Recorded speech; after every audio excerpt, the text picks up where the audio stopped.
I hope LeBron's other business ventures are going well in L.A.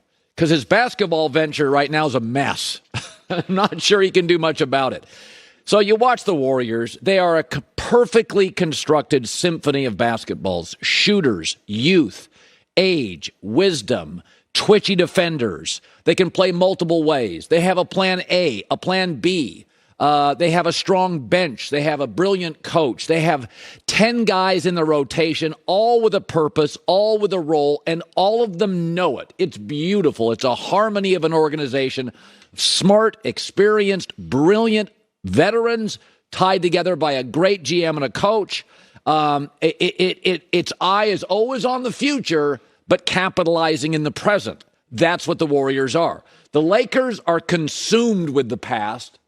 I mean, the front office is Kobe's agent, friends of, and their current present team. I don't get it. LeBron's still amazing, but nobody on this roster outside of maybe AD is really built to play with LeBron. LeBron's entire career in Miami, surrounded with shooters, Bosh, Ray Allen, Mike Miller, Battier.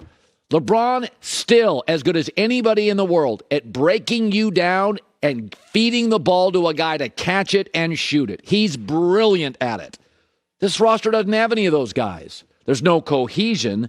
All three of their guards are really point guards.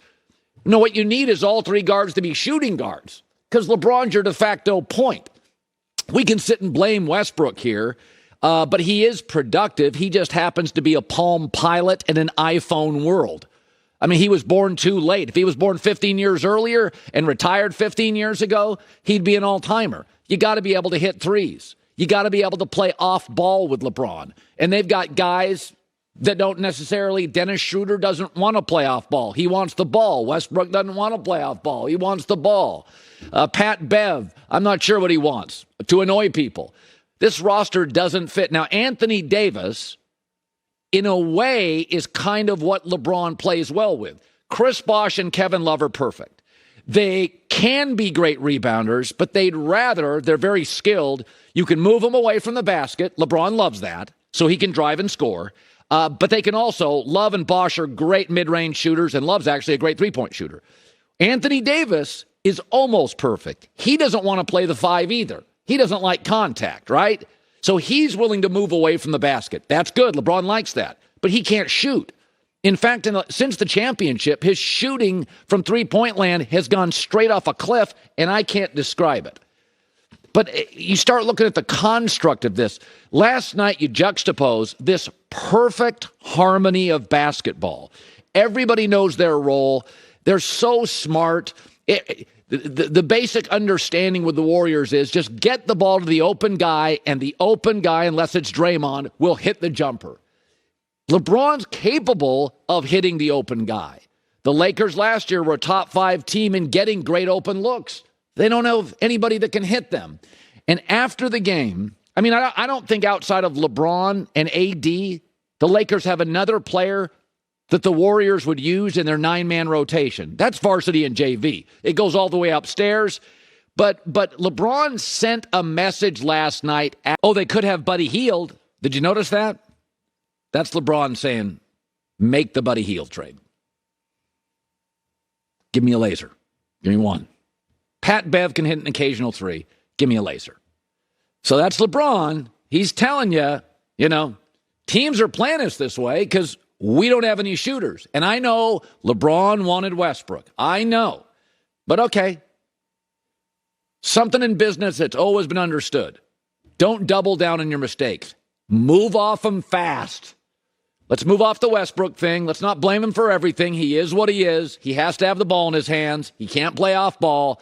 This roster makes no sense for LeBron, who, when he's on the floor, remains a top 3 player in the league.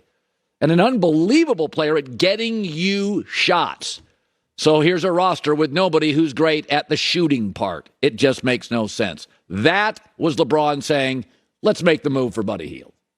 with a smile on his face. The Russell Westbrook stuff, I made myself a promise. I'm not going to blame Russell Westbrook for all his issues this year, all the team's issues. I do not believe Westbrook is the cause of what will be a bad Lakers season. He is a symptom of what's wrong with the Lakers. He has no business being on this team. No general manager worth his paycheck would put a guy who can't play off ball and needs the ball with LeBron. He's not the cause of their issues. He's a symptom of it. They don't know what they're doing. And Russell Westbrook, who's, he plays hard. When he got traded here, we said on this show, I get it. He'll give you 35 minutes a night. He plays hard. Anthony Davis and LeBron, they're always hurt. But you can't, LeBron and him on the floor at the same time for long stretches, it doesn't work. He is a symptom of what's wrong with his franchise. So now they bring in a rookie coach who, good luck in the West with Popovich and the Kerrs and the Malones and you got a lot of good coaches. Monty Williams out West, up and down, Ty Lue out West. Then got a rookie head coach. So even if you had as much talent as all the other teams, you could get outmaneuvered because you got a rookie head coach in Darvin Ham, and who knows if he's good. Maybe he is, maybe he isn't. I don't know. We'll watch 20, 30 games. We'll go to the All-Star break and see what it looks like. I don't know if that's true. Westbrook sometimes can't get out of his own way. Last night was a prime example. He hit back-to-back buckets. He cut the lead to 6, and then he slaps the ball. This is a classic Westbrook where he gets back-to-back baskets. He's playing with huge energy, slaps right there, gets a technical. There goes your momentum. Sometimes he can't get out of his own way. I doubt the change in his pregame ritual is why he pulled his hammy. But again, it's not his fault. It's just his game. This is who he is. You don't ask Tom Brady to run RPOs.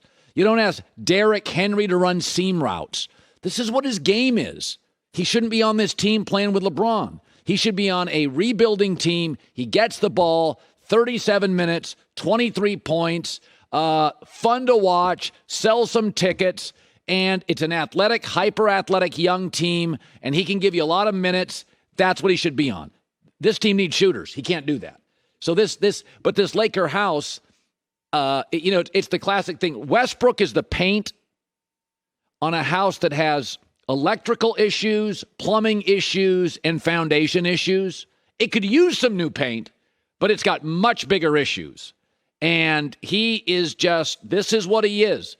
You're asking Tom Brady to run RPOs. It's not what he does. The way I would classify the Lakers and the Warriors, there's 30 teams in the NBA.